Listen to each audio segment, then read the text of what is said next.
We're going to kick off here in a minute with Pastor Darren Wood. He's the senior pastor at the First Baptist Church here in Midland.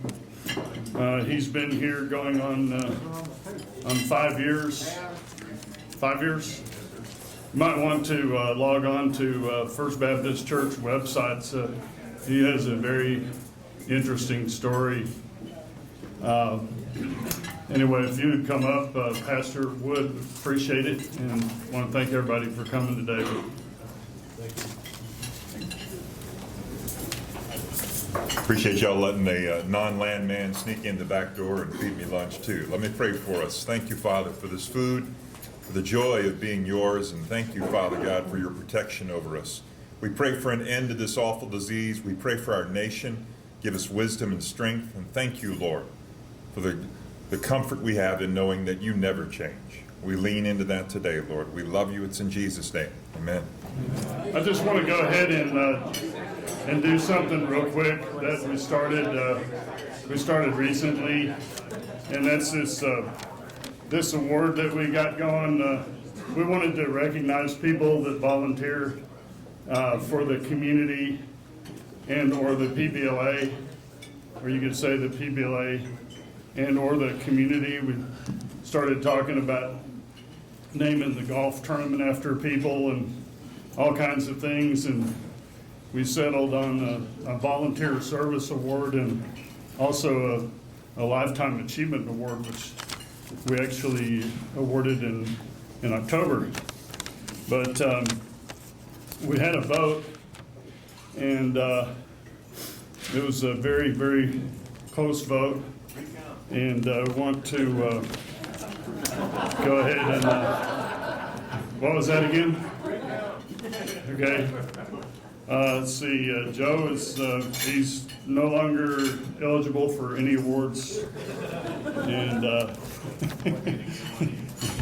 anyway, the one that got the award is Danny Kidwell. So, Danny, come on up here. Hold your applause. I'm kind of deaf. Because Danny has served this is from Rita Burris, CPL MBA. She's been on the board, I guess, for a while. Danny has served tirelessly for many years on PBLA board in many capacities, probably several different times, right? Oh, yeah.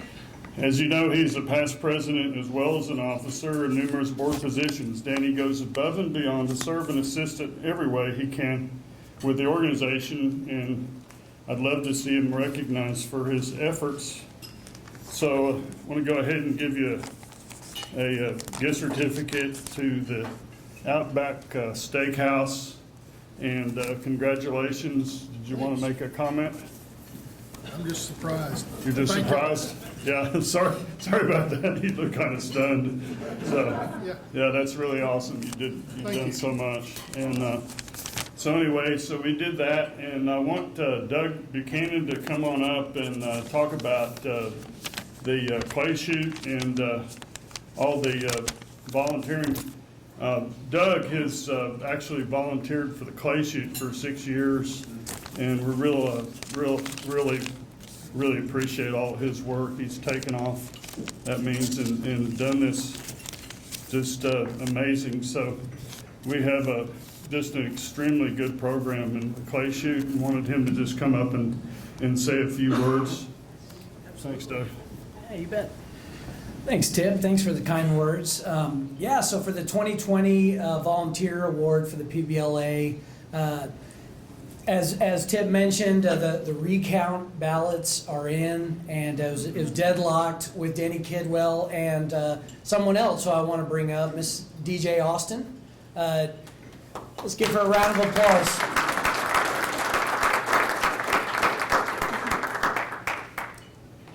So again, DGA, as you know, the PBLA clay shoot, 5, 6, sometimes 700 people in a confined area over a period of 12 hours. So good volunteers are very important, hard to find. So we just wanted to recognize DJ's efforts with the registration process. Anyone who shot this year can tell you that, her new process cut an hour and a half registration line down to about 25 minutes. So thanks, DJ. Thank you. This is something that I really look forward to volunteering with every year. I've done this for the last 6 years, and I've seen a lot of new faces, a lot of the same faces, but I just really appreciate the nomination and always have a lot of fun with it. Thanks. Thanks a lot. Good job. I'm not shorting her Outback Steakhouse either. I already gave it to her. Sorry, I messed up the protocol. Sorry. Actually, we're having her share it with Danny. So anyway, we're want to go ahead and get started, Derek, and go ahead and do the program. What do you think? Wait a few minutes, or go ahead and run with it? Okay. Well, glad to see we had a little more attendance this month from last. We're going to have to fight for the big room upstairs again. And good to see that everyone's here for their ethical hourly check in the box. I know it's the most enjoyable piece for everybody, but I think Kyle's going to do a good job here. So Kyle serves as the acquisition manager for Piedra Energy and Rock River Minerals, where he is responsible for the origination and commercial evaluation of leasehold and mineral royalty acquisitions throughout the Permian Basin. Prior to Piedra Energy and Rock River, Kyle previously worked for Laredo, Nexen Petroleum, and J.P. Morgan. He obtained his Bachelor of Arts from the University of Texas at Austin and his Juris Doctor from St. Mary's University School of Law. Mr. Young is a licensed Texas attorney and certified professional landman, as well as an active member of the State Bar of Texas and American Association of Petroleum Landmen. Give it up to Kyle.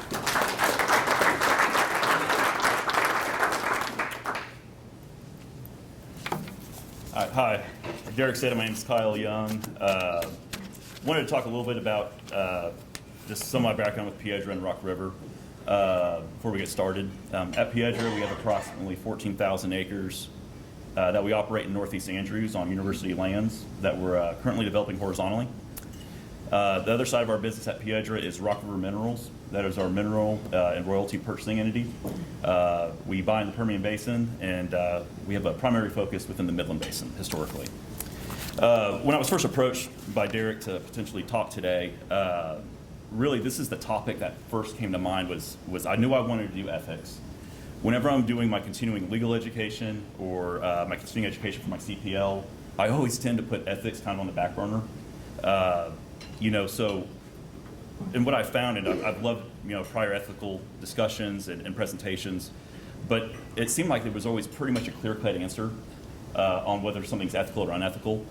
And what I was trying to do today was kind of start to dive in some of the gray areas, especially what we see in the mineral space. There's a lot of a lot of capital has come into the space recently. There's been an influx of professionals, either brokering, acquiring, or marketing minerals. And what I'm seeing is there's a whole bunch of various backgrounds that are coming into the space and working this. And a lot of the backgrounds are not the traditional landman background. And what I've seen is, over the, talking to other folks and in my own experience, I see a lot of ethical situations that pop up during the course of the offer, the negotiations, the closing process, flipping the deal. And I really just wanted to kind of give, dive into these gray areas, at least give my perspective as a private equity backed acquisitions manager of how I would interpret some of these matters. So this is an open discussion. I don't have all the answers. I'm going to make calls that some of y'all are going to disagree with, and that's really the point. When it comes to ethics, it's really a discussion, especially when you get in these gray areas. So we'll go ahead and get started. I'm going to go through some of the AEPL bylaws, code of ethics, so we can get our ethical credit, and then we're going to jump right into hypotheticals. So let's get started.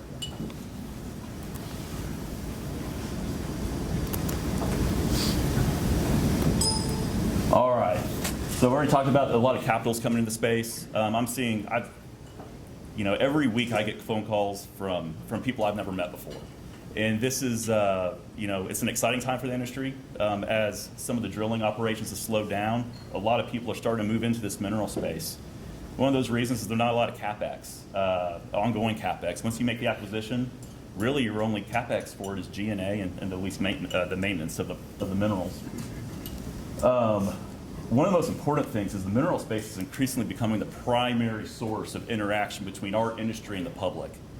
And so that can be good and that can be bad. Negative interactions with the public is never a good thing for our industry. Whether you're working on JOAs all day or trying to stay in front of a rig, the actions of other people that you don't even know, that aren't even part of AAPL, can give the whole industry a black eye if there's a negative interaction with the public. There's a right, this area, the mineral space is ripe for misunderstanding of terminology and calculations. We live in this industry. We know these calculations, at least some of us do. I mean, depending, if you're not in the mineral space, you may not know what a net royalty acre is. When you're dealing with the general public, it is a strong possibility they may not understand exactly what you're talking about. The other thing too is when you get in these gray areas of ethical dilemmas, we really need to remove the stigma associated with asking for advice from our peers. Too many times I've seen, people that, situations where someone made an ethical call and they were really struggling with it and they tried to resolve it by themselves. And we need to remove the stigma that if you're really conflicted about an ethical situation, to reach out. Reach out to someone in the AAPL, reach out to a mentor if you have one, and discuss it. There's nothing wrong with not knowing the answer. With that said, as so many people are pouring into the space, people from various backgrounds, I think it's really important that we bring these individuals into the fold of the AAPL. AAPL has a lot of benefits. We can provide people that don't have a traditional land background or experience with educational and continuing education, certification programs. AAPL, I don't know if y'all know this, they have a mentorship program. If you are an individual mineral broker and you're new to the space and you're confused about something and you don't have the background or the education, join the AAPL and join their mentorship program. They will match you with someone. And if cost is an issue, the AAPL also has a professional development assistance program. I believe, if I remember right, you have to be a member for 2 years, and then you can get some discounts on some educational seminars. But the AAPL is here to help in that sense. So I'm going to talk about specifically today the brokering of minerals. And first question is it subject to AAPL bylaws? And it is. AAPL bylaws under Article 2 defines land work as negotiating for the acquisition or divestiture of minerals or real property associated with or connected to energy sources. Furthermore, it is the duty of the land professional to protect the members of the public with whom he deals against fraud, misrepresentations, and unethical practices. So we're going to talk about some misrepresentations here in a little bit. And under Section 9 of Article 17, I'm not going to read the whole thing, y'all can read it on the screen, but I'm just going to point out subsection C. Any act or conduct which causes disrespect for or lack of confidence in the member to act professionally as a landman or land professional. Now we'll go in briefly into the Code of Ethics. Again, I'm not going to read the whole thing, but I'm just going to talk about some excerpts from it. The land professional is dealings with landowners, industry parties, and others outside the industry shall conduct themselves in a manner consistent with the fairness and honesty, such as to maintain the respect of the public. And then, furthermore, competition among those engaged in the mineral and energy industry shall be kept at a high level in careful adherence to the established rules of honesty and courtesy. And then, as I was reading this, I'll just say this: the last one I think is pretty interesting. The land professional shall represent others in his areas of expertise and shall not represent himself to be skilled in professional areas in which he is not professionally qualified. I wonder if engineers have that that same rule in their organizations. But anyways, we do. So it's important, as you're, talking to mineral owners, there's a lot of times that we're talking about things that some mineral brokers, some mineral buyers may not have, be professionally qualified to talk about certain things like determining PDP on a mineral prospect. If they're not, versed in title, talking about, representing what title is to an owner, such like that. So, well now, before we get started, there's a couple of definitions I want to go through for those that aren't familiar with the mineral space. And I'm going to be talking a lot about net royalty acres. Simply put, net royalty acre is the full 1/8 of one net mineral acre.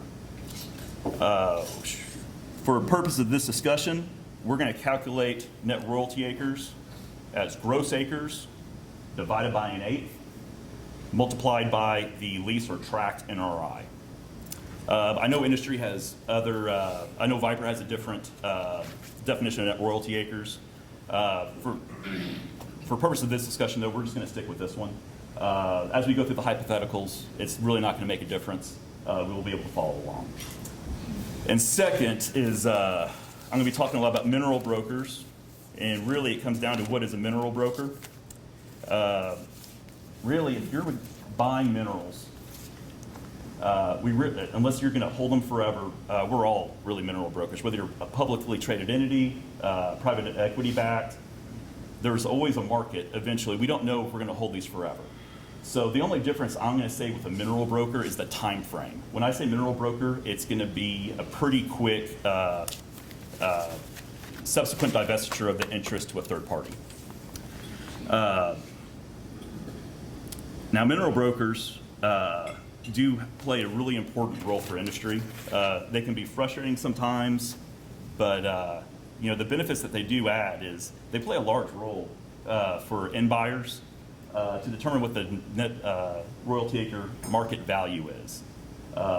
Second, they source a lot of mineral prospects for end buyers that they otherwise wouldn't know about. We're all constricted with how many people we have that work for us, and by G&A budgets. And brokers provide a valuable service to end buyers by bringing in prospects.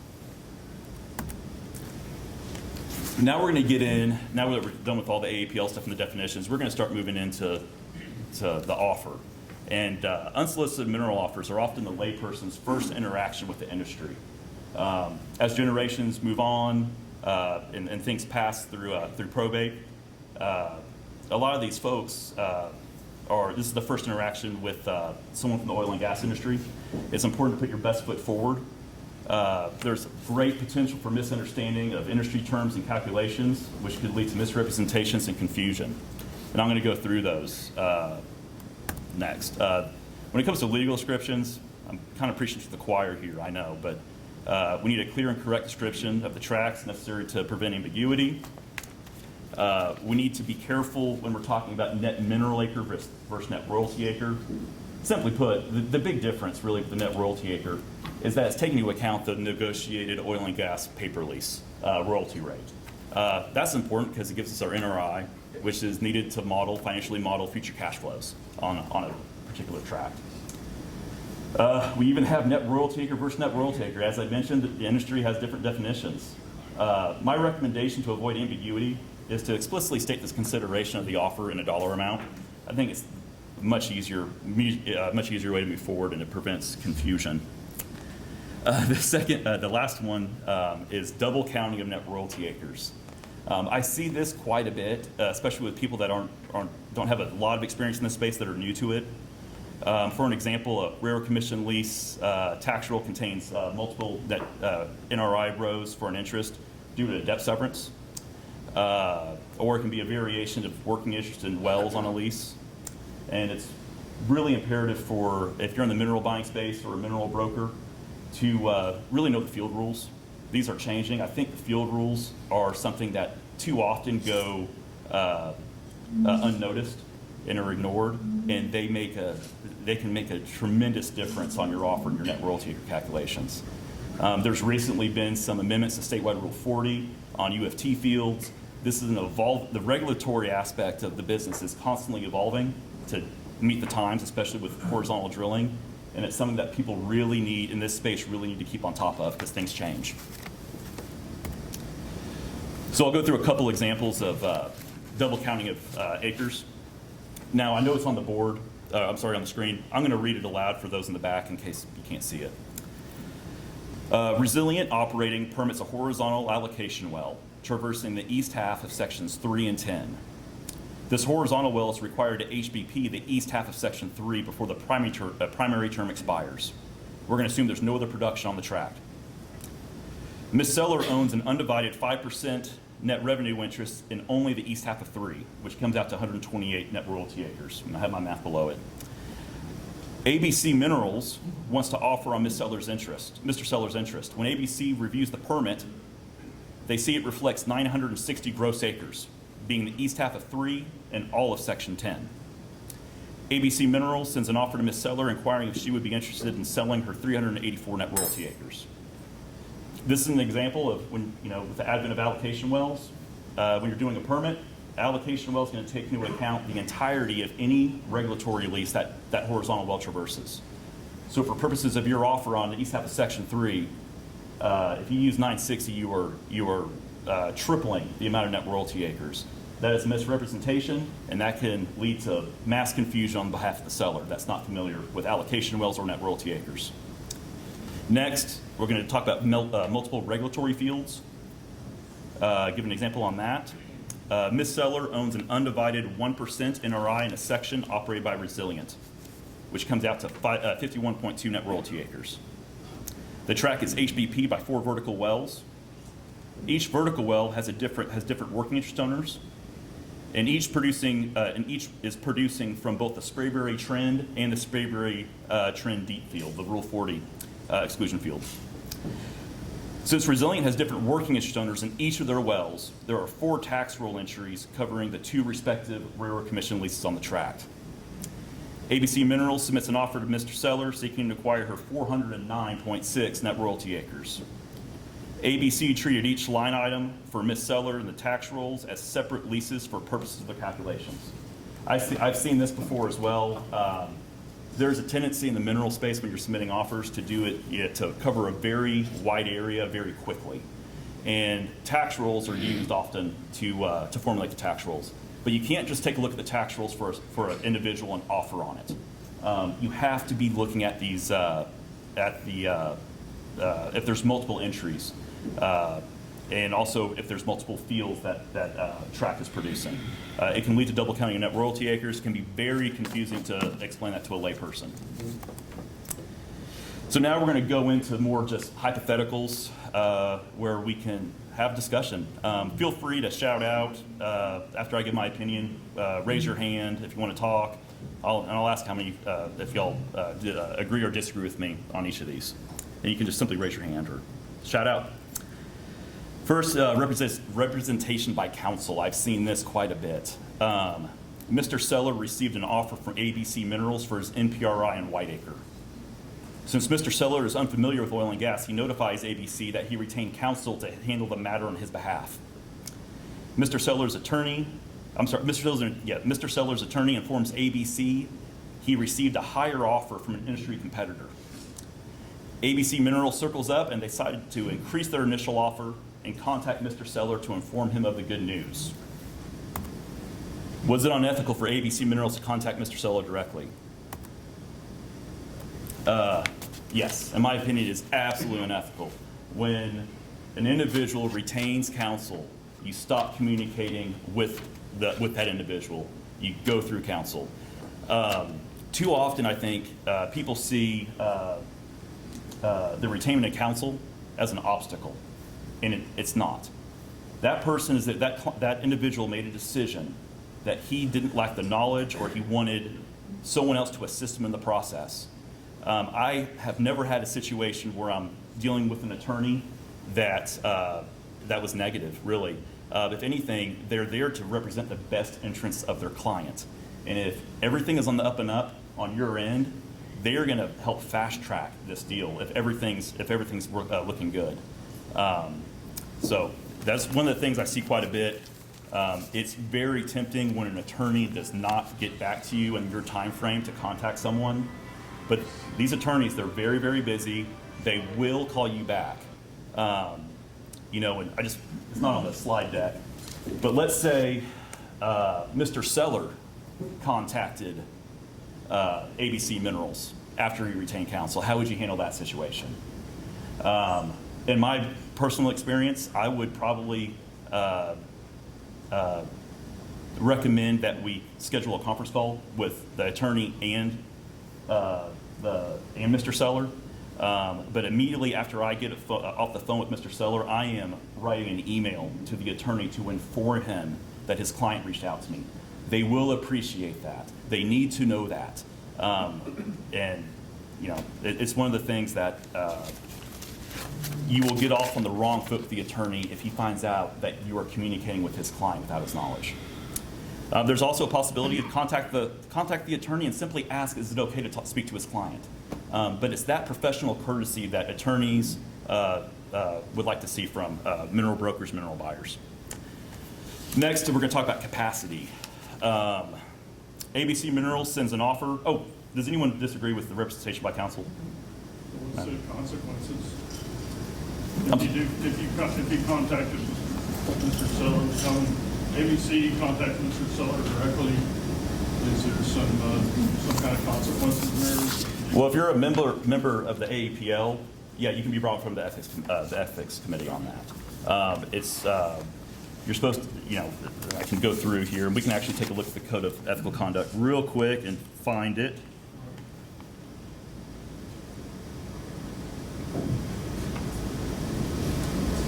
Yeah, the land professional in dealing with landowners, industry parties, and others outside the industry shall conduct himself in a manner consistent with fairness and honesty to remain with respect to the public. I don't know if that really applies, but I guess it could. He shall represent the industry and the public at large with the view of understanding and maintaining goodwill between the industry and the public and industry parties. I think if you're going around an attorney, you're not showing really goodwill or courtesy to that attorney. So that's where I'd come out on that.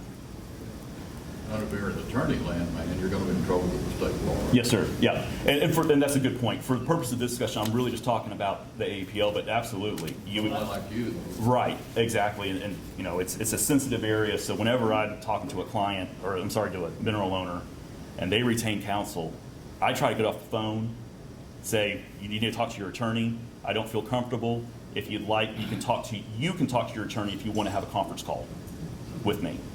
But it's a dangerous path to go down. It's dangerous to go down that path and leave that attorney out. You can face serious repercussions.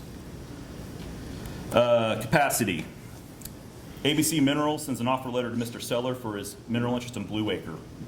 Mr. Seller's adult son, Junior, reaches out to ABC and expresses his father's interest in divesting. Junior informs ABC Minerals his father is in the early stages of dementia, and that would be best if he negotiate on behalf of his father. Junior informs ABC he will ensure his father executes the PSA and conveyance into ABC. Mr. Seller does not have a power of attorney, and the minerals are sole and separate property. So let's not read too much into the facts other than here. Should ABC Minerals move forward with the PSA? No. I think, and this is again kind of getting into a gray area. I think at minimum there needs to be further investigation into this. It's always dangerous to hear, hearsay of whether or not someone has capacity or there's any sort of issue surrounding capacity. At minimum, the way I would handle this is I would further investigate, and if my concern still persisted, I would not move forward unless Mr. Seller retained counsel. I think that is the best way to handle this. He retains counsel. His attorney is going to be looking out for his best interest. He's not going to have him sign something if he lacks capacity.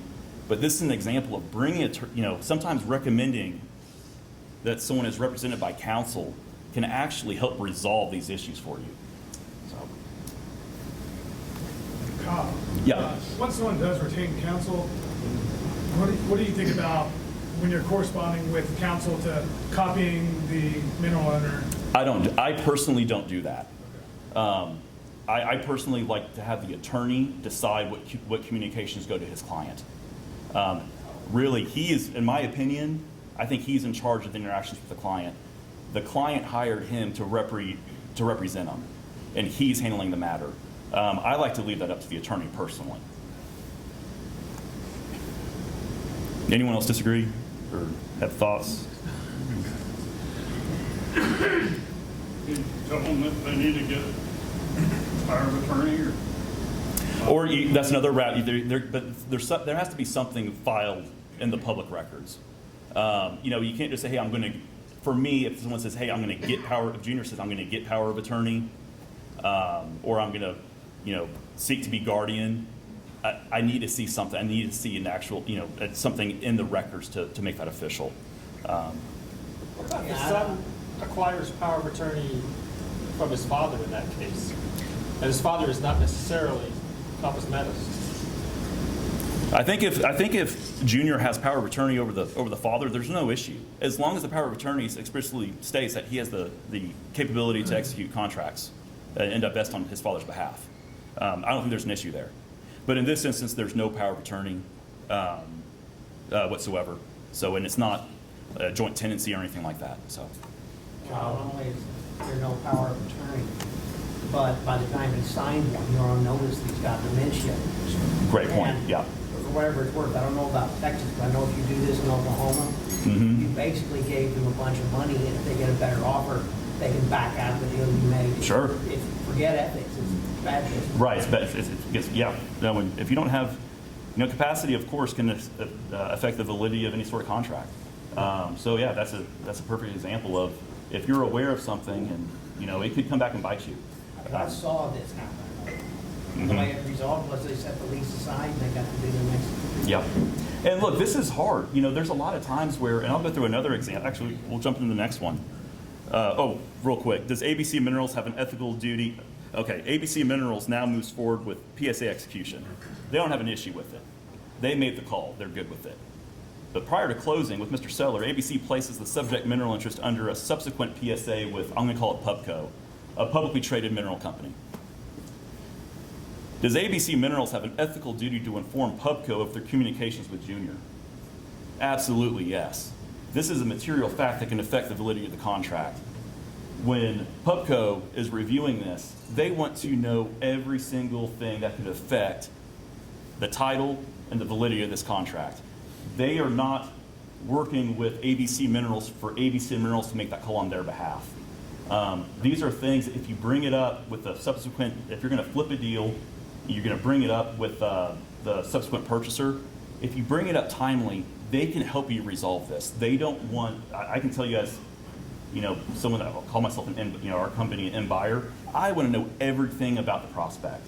And also there's, under the code of ethics, we're supposed to be acting honest. Personally, I think there's a big difference between not lying and being honest. You have to be forthcoming with all the facts. In this situation, if that happened, if I was PubCo, I'd be furious. Next capacity issue, and I've actually dealt with this one somewhat recently. ABC Minerals sends an offer letter to Mr. Seller's adult son, Junior, for his mineral interest in Blue Acre. Junior is very excited to sell his interest to ABC because he could really use the money. Prior to Junior executing the PSA, Mr. Seller reaches out to ABC to beg them not to buy Junior's interest. Mr. Seller informs ABC that Junior is battling substance abuse and he is making irrational decisions lately. Mr. Seller, again, there's no POA or guardianship over Junior. Is it unethical for ABC Minerals to move forward with PSA execution?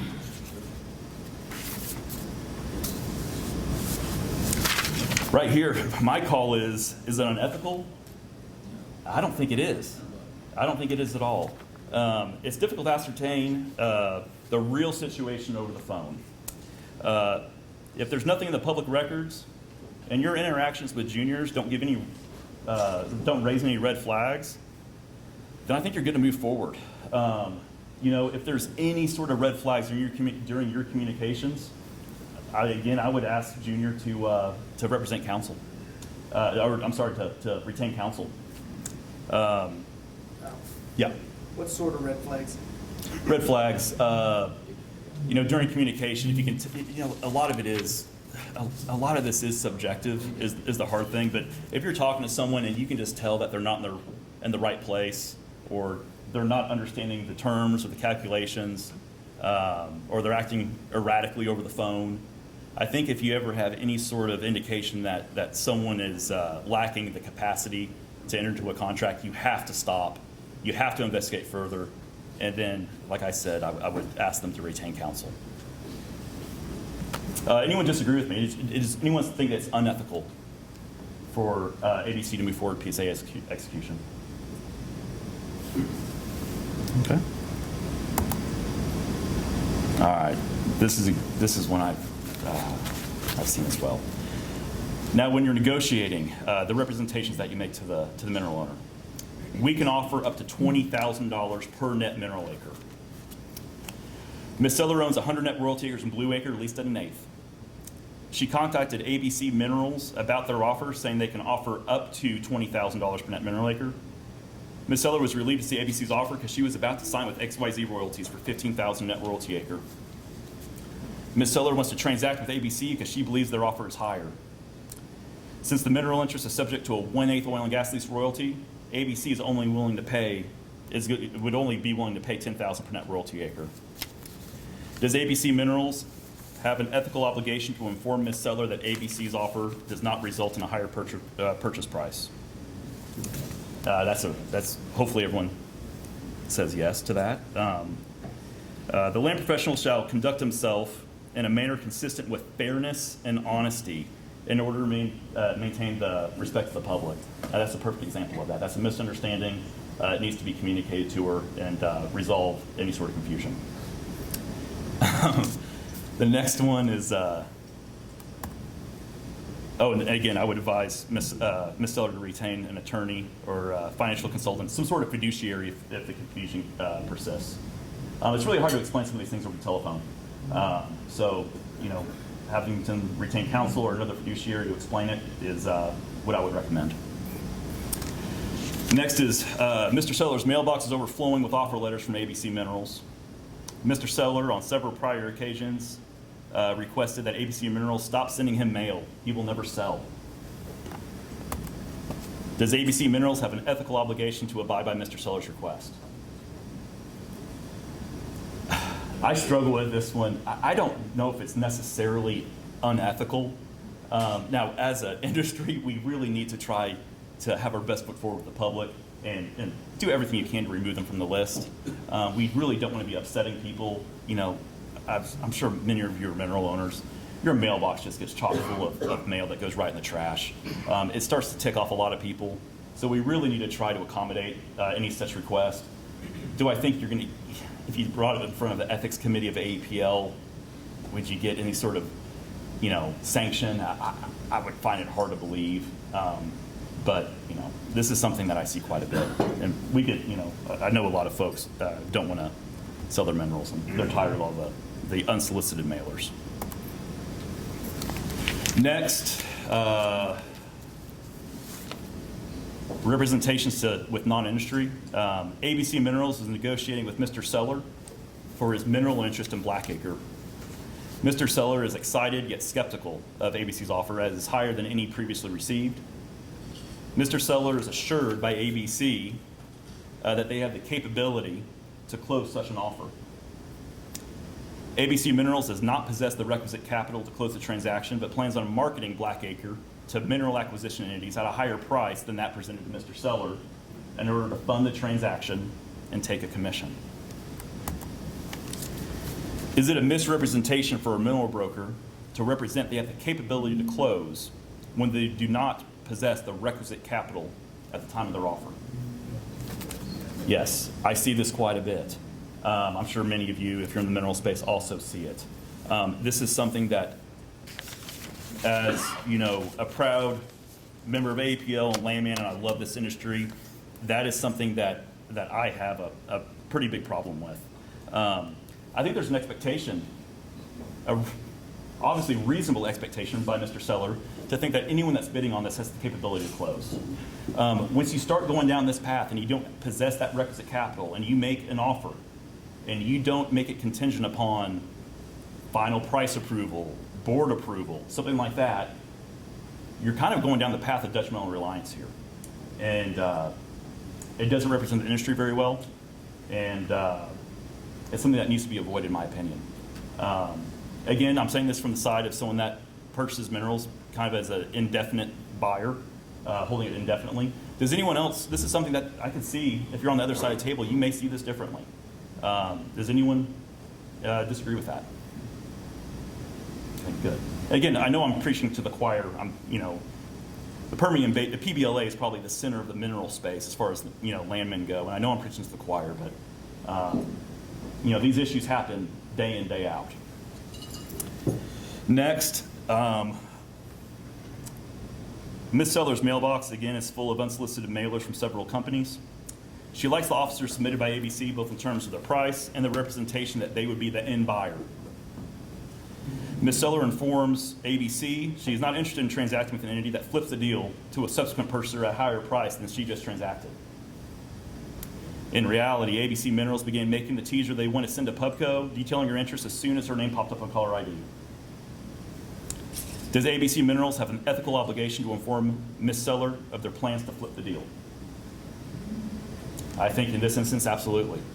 She made it very clear of her intent and her wishes, and I think at ABC trying to market this deal to another person against her wishes goes against honesty. Again, there's a difference between, for me personally, honesty and not lying.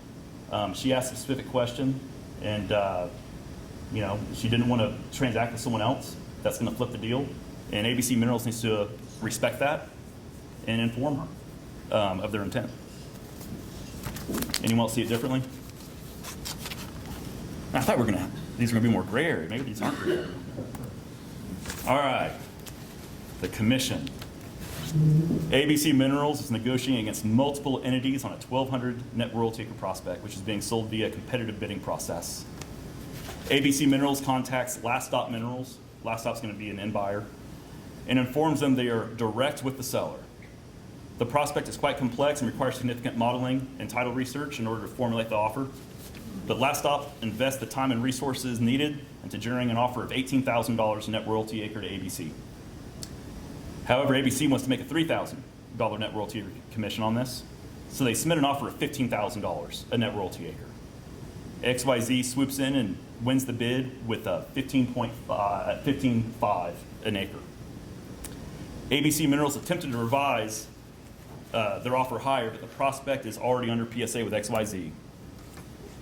Did ABC have an ethical obligation to inform Last Stop the prospect was subject to a competitive bidding process? Did ABC Minerals have an ethical obligation to inform Last Stop it was seeking a $3,000 broker commission, or $3,000 an acre broker commission? I'm going to be quiet on this one. What about number one? Who thinks that they had an ethical obligation? Show of hands. How about no ethical obligations? Yeah, I'll be honest with you. I'm going to go with that. I actually really struggle with this one. I do think there is a little bit of burden here on Last Stop Minerals to try to get this information out of the broker. Now, you can't just give people carte blanche on a deal. If there's a big transaction, 1,200 net royalty acres, there is, I think, a little bit of burden on Last Stop to try to figure out what's really going on with this process. Again, I think also at the same time, I think ABC Minerals should have been forthcoming with Last Stop. This could have completely affected the way that the offer was presented, or the bid was presented. On the second one, did they have an ethical obligation to inform Last Stop it was seeking a $3,000 net royalty broker commission? Again, I'll go first. I don't think they do. Again, I put it on Last Stop on a competitive bidding process to be able to work with ABC. It's their money. They should be in charge, and they should have a big say in what offer is being submitted and what the commission is on it, especially on a competitive bidding process. Anyone else have any think differently? This is something I've struggled with. A lot of times, if someone's looking for a quick flip on a deal and they're bringing it to you, they really don't want to talk about the commission. People, brokers in that sense, in my experience, are pretty sensitive about talking about how much money they're going to make off a deal. But as the capital source, you really have every right to know, especially if you're putting the work and time into formulating an offer, as complicated as, or as large as a 1,200 net royalty year prospect. Hey, Cal, Yeah. do you think that Last Stop in losing their bid under those circumstances could have any kind of action against ABC for their misrepresentation? I don't think so. Absent a formal agreement stating otherwise, I don't think so. I think I would need to see a more formal agreement between ABC and Last Stop They could certainly make that threat, though. They could certainly make the threat. I don't know if they'd prevail in a cause of action, though, especially if it was if Last Stop never requested a contract. I really don't know. Maybe there's a litigator here that knows, has more insight than I do. But I'd be a little concerned about that. You would, yeah. Yeah, because you've got Last Stop that's put the work in, make an $18,000 offer. Mm-hmm. They need to know how much of that's actually going to go in Right. the bidding process. And I would be afraid that there might be a broad cause of action. Well, and I think it's close. Really, what I would do in this situation, though, is to even prevent that. You need to have that discussion with that broker, the person that's submitting the bid for you, to prevent all of this. But giving someone carte blanche on a negotiation that is not for your company, that has a monetary interest, is a dangerous path to go down. As far as, when money enters the discussion, sometimes ethical considerations can go out the window first. But I really think as end buyers or people that are going to hold these long term, they really need to be having these discussions with ABC and Minerals when they're submitting that bid to avoid any potential allegations of fraud. So.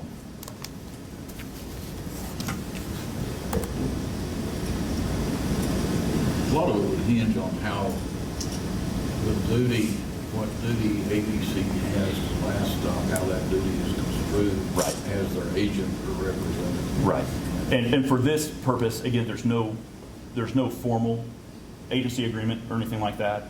What I see in the mineral space, a lot of times these prospects move very, very quickly. I can get an unsolicited email from someone in the morning, start working it up, and by afternoon it's under contract with someone else. So there is and this is something that we probably need to slow down. This industry is moving, the mineral space is moving so fast that sometimes it's in our best interest, even though our instinct is to get the deal under PSA, is to slow down the process. And once you slow down, I always like to tell people I work with that speed kills, especially in the mineral space. When you move too fast, you're not considering some of these issues, and it can give rise to ethical problems. Next is confidential information. Last Stop Minerals wants to make offers to acquire mineral royalty interests on multiple sections recently leased by Resilient. Last Stop hires Bill, a field landman, to research and create mineral ownership reports on the sections.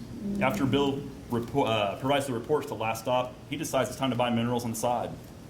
He's been thinking about it for a while now. Is it unethical for Bill to offer on the tracks Last Stop identified on its work request? That's easy. Yes, absolutely. Under the Code of Ethics, Section 2 prohibits the land professional from directly turning confidential information into personal gain. So that is a clear violation of Section 2 of the Code of Ethics. Work product. Mr. Seller receives a letter from ABC Minerals expressing potential interest in acquiring his depth-severed mineral interest. Due to the complexity of the mineral estate, ABC Minerals is unsure how to interpret instruments in the chain of title. ABC Minerals reaches out to Pubco to see if they'd be interested in acquiring Mr. Seller's interest. Since Pubco really likes the geology, they run title on the tract and provide their findings to ABC Minerals. However, ABC Minerals and Pubco cannot come to terms on price. Pubco subsequently receives an email from XYZ Minerals for the same owner and tract, and their work product is attached to XYZ's email. This has happened to me more than once. Was it unethical to forward Pubco's work product to XYZ without Pubco's permission? Absolutely. This is something as a, and again, this is something, I'm preaching to the choir here, but this is something I think as in the mineral space we need to do a better job policing on. Every attachment I receive, I look at the metadata to see who actually authored it and who edited it. And I think that's a good practice. If I have an industry competitor that, if someone sends me an unsolicited offer or an unsolicited prospect, and there's an Excel spreadsheet attached, and I see that the metadata that it's from another competitor and it's their work product, I'm going to contact that, and we should, as an industry, be contacting that person and calling out that kind of activity. It's not right. You need to be doing your own work, and again, it's turning confidential information and trusted into personal gain, and it is a violation of the Code of Ethics. All right, guys, I promise I'm almost done. Conflict creation, the flipping the deal. Last Stop Minerals and industry and buyers preparing an offer for Mr. Seller's override in Blackacre. Prior to Last Stop's offer submission, ABC Minerals calls Last Stop to see if they have any interest in acquiring Mr. Seller's override in Blackacre. Does Last Stop Minerals have an ethical obligation to work with ABC Minerals or inform them of their plans? Absolutely not, in my opinion. An unsolicited email does not create a restrictive covenant or an AMI between parties. There's really no duty on behalf of Last Stop to inform ABC of its proprietary business plans. I see this quite a bit. I've had a lot of, quite a few of prospects I've had under contract or was about to offer on, and someone sends me something on that same interest. And it can be delicate of how you handle it, but generally what I say, is, look, we have a conflict here, and they ask me to elaborate, and I just say we have a conflict, and I can't get into it. That's how I handle that situation. Does anyone feel differently? I mean, I think it's crazy to change your business plans over an unsolicited phone call or email.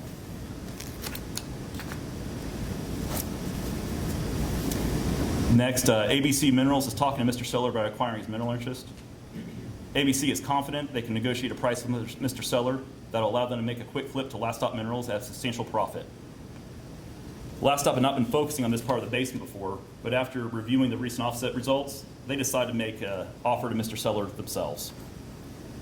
Is Last Stop acting unethically by going around ABC Minerals when they contacted Mr. Seller directly? What do y'all think? Who thinks it's unethical?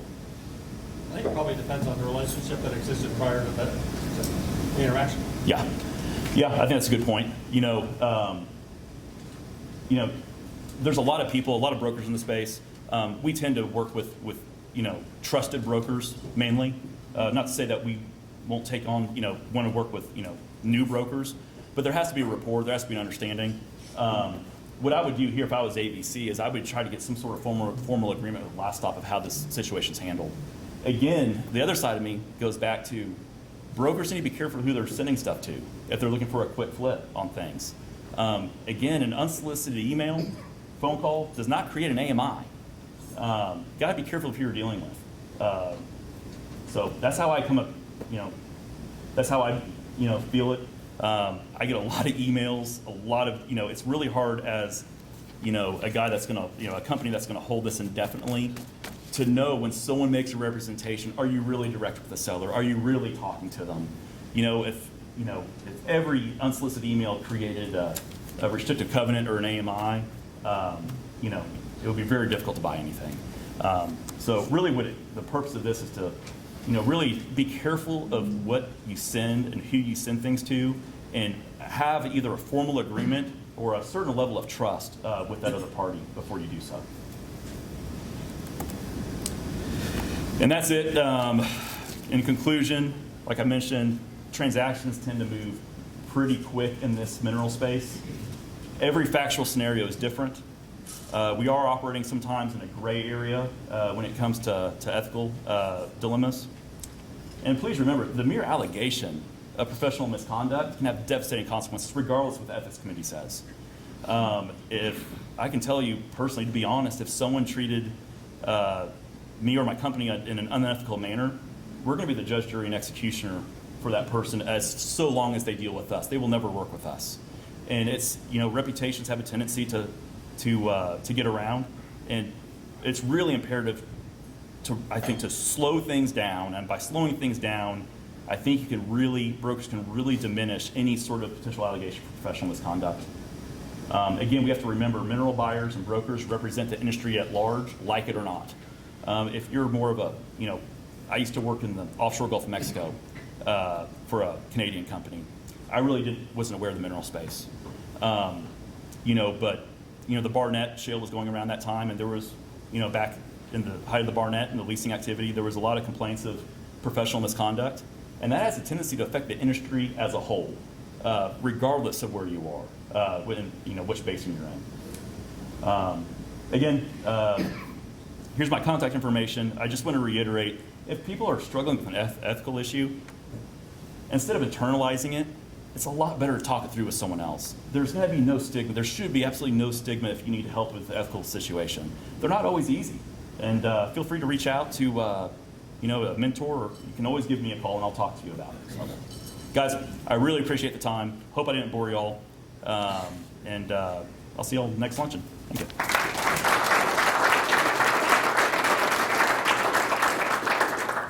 Awesome job, Kyle. In Kyle's name, we donated, or the PBLA donated $100 to his favorite charity, Hospice of Midland. So we really appreciate you speaking today. And then also, if you did not get an affidavit of attendance, I know we ran out. We've got some more on the table. And then if we run out again, email Molly, and she'll be able to get that to you. Also, for any of your peers or coworkers, this has been filmed and will be posted on the website. So if anyone wants to get their credit that wasn't here, you can pass that along. And same thing, Molly will email you the affidavit. So, Tip. Okay, just real quick.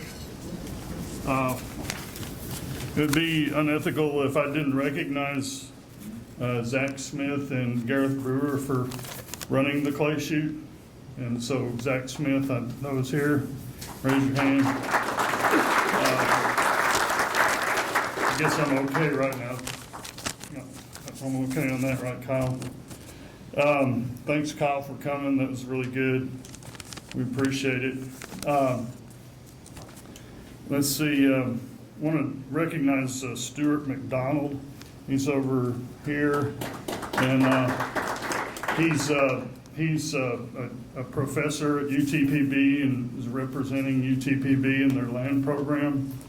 We've invited him since right there in Odessa to come to our luncheons, and they have on their website their program, and we're excited that we have a program right here in the Permian Basin. The next event is the Christmas party. That'll be December the 1st, and we're going to have some ballots on there. One will be how the board does its business and give us the latitude to conduct votes digitally, by email, etc. And the other ballot will be for online voting, which will be through our website, and that will be at the check-in table at the Christmas party. And I believe that's going to be it, and we'll really look forward to seeing y'all at the Christmas party. Thanks a lot. Appreciate you coming, and have a great day. Okay.